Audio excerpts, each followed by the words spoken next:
gitu ya, otak manusia yang mengatur soal emosi, mengatur soal kenangan, mengatur soal hal-hal yang sensitif gitu ya, memori dan lain sebagainya gitu kan. Nah, ketika itu mengambil alih dan itu dominan Hmm. gitu kan. Nah, otak itu nanti akan merespon dengan sistem autopilot.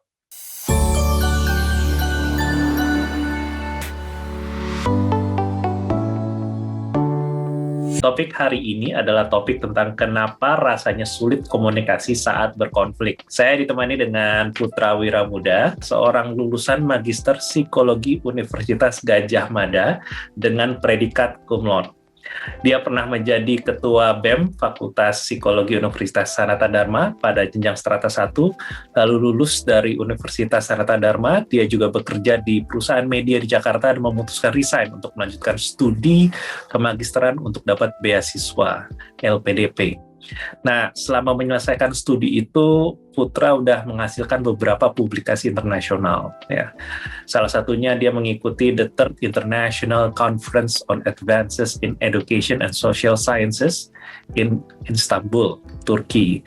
Lalu juga membuat tesis dengan judul Kembali ke Diri Sejati, Studi Fenomenologis tentang Pemaknaan Meditasi Mindfulness.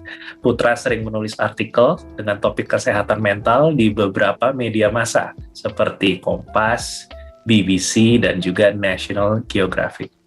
Saat ini Putra sering berbagi soal mindfulness, kesehatan mental, dan kepemimpinan di berbagai seminar dan workshop. So, itu adalah beliau dengan berbagai macam kompetensi dan pengalamannya. Jadi langsung kita sambut aja Putra. Hai Putra, selamat malam.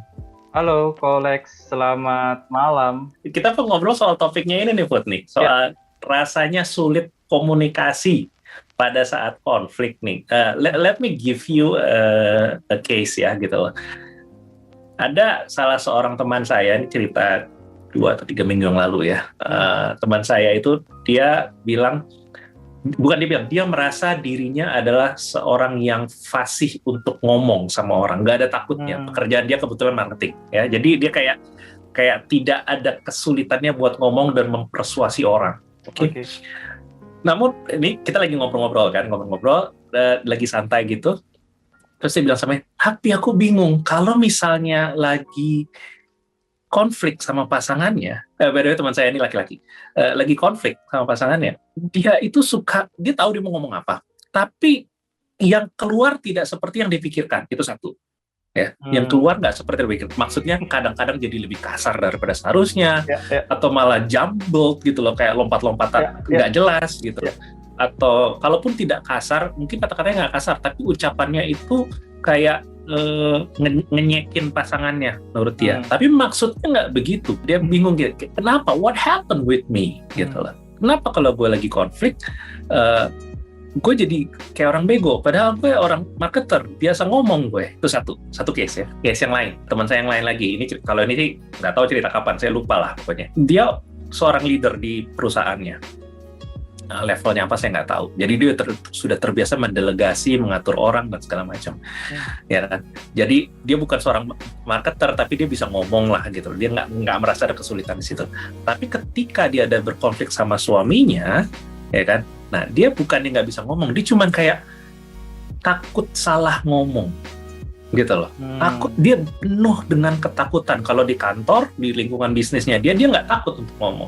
Tapi kalau sama pasangannya, dia punya ketakutan. Akibatnya dia memilih untuk diam.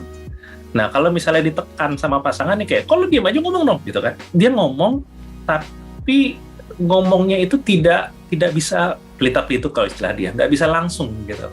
Jadi ada 2 case nih. Yang pertama, jago ngomong, tapi kalau begitu lagi ada konflik sama pasangannya jadi kasar gitu kan, atau sejenisnya. Yang satu lagi nggak bisa ngomong, kayak bingung, takut salah kata. Kalau Putra sendiri melihatnya seperti apa? Is this something yang common pernah terjadi di hidup Putra sebagai pembelajar ilmu psikologi atau gimana, Put? Iya, pertama itu hal yang manusiawi banget, itu hal yang wajar. Nah, jadi sebelum jawab, saya pengen nambahin satu case yang kurang lebih serupa gitu ya. Nah, jadi saya punya kerabat gitu kan, yang dia sih sebenarnya nggak punya background ini ya, nggak punya background psikologi atau marketing gitulah ya. Nah, sementara saya sendiri itu tipe orang ya kalau untuk cerita hal-hal yang pribadi atau personal gitu ya, sebenarnya nggak terlalu nggak mudah nyaman lah intinya gitu ya untuk cerita hal yang personal, cukup picky gitu kalau pengen cerita hal-hal yang personal gitu. Nah, tapi somehow kenapa kalau saya ngobrol sama orang itu, dia perempuan, kerabat saya ini perempuan gitu ya, itu saya bisa nyaman gitu, bisa cerita lama berjam-jam dan sampai ke sisi terkelam saya pun saya bisa cerita. Nah, pas saya perhatikan gitu ya, saya observe kerabat saya ini gitu ya, dia punya kemampuan ini ternyata nggak hanya bisa dia terapin ke saya gitu, tapi kalau ketemu sama teman-teman yang lain pun gitu, nah dia bisa banget membuat teman-temannya itu bercerita dengan mudah, dengan nyaman gitu ya, enjoy gitu ya, terus bisa ngobrolnya lama gitu kan. Nah, permasalahannya adalah kerabat saya yang perempuan ini gitu kan, dia sampai saat ini sebenarnya cukup struggling untuk mencari pasangan hidup gitu kan. Nah, ketika dia bertemu orang yang berusaha untuk mendekati dia gitu ya, berusaha untuk ngobrol ringan aja sama dia gitu ya, kemampuannya untuk membuat nyaman orang lain ketika tidak ada tendensi tertentu itu belas hilang gitu, itu sama sekali hilang gitu. Dia bisa menjadi seorang yang sangat dingin, kaku, overthinking, penuh kecemasan dan lain sebagainya gitu. Setiap ngobrol sama dia saya selalu ngingetin gitu kan, kalau memang pengen mau ketemu sama ini calon pasangan atau nggak usah anggap calon pasangan lah gitu ya, teman lawan jenis aja gitu ya, udah ngobrol biasa kayak kamu ngobrol sama aku aja, kayak anggap sebagai best friend. Tapi itu nggak bisa, dia bilang. Nah, memahami itu gitu, itu sebenarnya kurang lebih sama sih dengan apa yang Kolex bilang barusan gitu kan. Nah, otak manusia itu kan sebenarnya punya banyak kekayaan gitu ya, punya banyak kompleksitas gitu kan. Nah, ketika kita sudah mahir akan sesuatu gitu ya, sudah ahli akan sesuatu gitu kan, kita bisa dengan mudah menggunakan seluruh kemampuan logika berpikir kita secara objektif dan netral. Apa sih KC-Star? KC-Star merupakan program edukasi online dari Kelas Cinta yang berisi ratusan materi berupa video, audio, e-book, dan juga event. Topiknya lengkap, mulai dari PDKT, relationship, putus cinta, balikan, move on, dan pengembangan diri. Kamu bisa coba gratis. Buruan daftar sekarang supaya kamu bisa langsung menikmati hubungan yang sehat dan bahagia. Linknya ada di bawah. Langsung aja klik kelascinta.com/daftar. Sampai jumpa di KC-Star.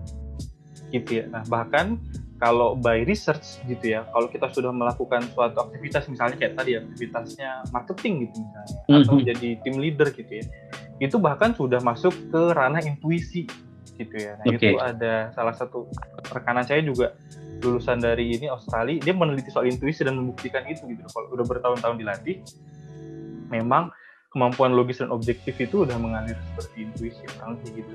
Nah, masalahnya adalah gitu, ada bagian otak lain. Nah, ini kayaknya pernah kita bahas juga di IG Live. Iya.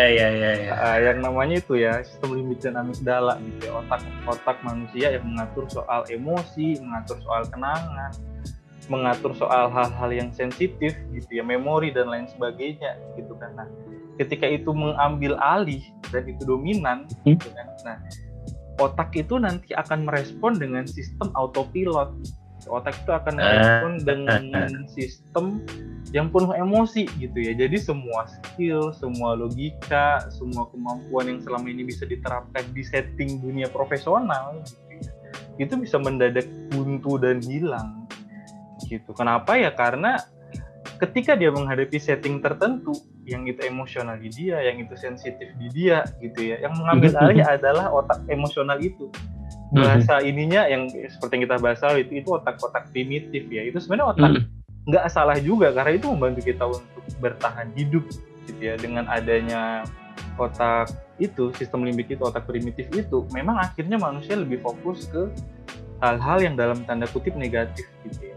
Kenapa? Ya karena simply bertahan hidup gitu ya. Kalau kita sudah pernah belajar hal yang negatif, kita diminta untuk tidak mengulanginya gitu ya, atau berusaha untuk mencari cara lain sehingga memang kita jadi mudah mengingat untuk hal-hal yang negatif. Nah itu yang akhirnya ngaruh juga sih sebenarnya, apalagi nih kalau misalnya dalam berelasi itu udah ada faktor emosi di dalamnya, udah ada faktor intimasi juga gitu ya, apalagi misalnya pernah ada kejadian negatif tertentu, nah itu akan melekat banget. Akhirnya gitu ya, ketika kita ketemu sama orang itu, pasangan kita dalam hal ini gitu ya, yang mengambil alih itu tadi gitu, otak primitifnya, bukan otak modern bahasanya, otak yang lebih logis, itu neokorteks istilahnya, prefrontal cortex. Nah yang nyebelin, neokorteks itu kerjanya lebih lama gitu loh. Jadi yang selalu otomatis, selalu autopilot itu adalah sistem limbik. Kecuali balik lagi ya, kecuali memang kita sudah sangat terlatih seperti di dunia profesional. Nah masalahnya ketika menjalin relasi dengan pasangan, dengan orang yang kita cintai, seringkali gitu ya, kita lebih terlatih untuk menggunakan otak primitifnya gitu loh, bukan otak modernnya, bukan neokorteks. Nah itu sih yang sebenarnya. Nah makanya kan ada pepatah yang mengatakan cinta itu buta gitu kan. Somehow itu bener kok itu. Gitu ya. Itu cinta itu membutakan kita, maksudnya dalam artinya membuat kita jadi tidak bisa melihat sesuatu dengan jernih, melihat sesuatu dengan objektif, berpikir dengan logis dan lain sebagainya. Kita nggak punya pasangan ya, kita hidup dengan diri kita sendiri aja itu kita sering berkonflik sama diri kita gitu kan. Intinya sama diri kita loh. Apalagi ketemu dengan orang baru yang background-nya beda, kebudayaannya beda, pendidikannya beda, kehidupannya beda, semuanya berbeda, ya otomatis pasti akan ada kesenjangan kan. Nah, konflik itu sebenarnya kesenjangan itu aja, kesenjangan antara perbedaan yang kita punya dan yang orang lain. Nah, cuma nanti mungkin yang menarik dibahas hanya derajat kesenjangannya itu gitu kan. Apakah memang kesenjangannya itu solvable gitu, bisa diselesaikan gitu ya. Atau kalau dalam beberapa hal misalnya itu sudah mendarah daging ya. Mungkin kalau istilahnya yang berulang gitu, atau perpetual gitu ya, kalau bahasanya buat temen gitu ya, perpetual sampai terus nanti akhirnya stuck, macet, jadi gridlock. Nah itu nanti yang menarik mungkin yang akan kita bahas, dan mungkin nanti saya pengen banyak nanya balik juga ke Kolex, karena jujur kalau sudah sampai ke yang perpetual, nah itu susah sih, itu kita hampir nggak bisa mengubah genetik seseorang kan, gampangannya gitulah. Right. Agree. Wow.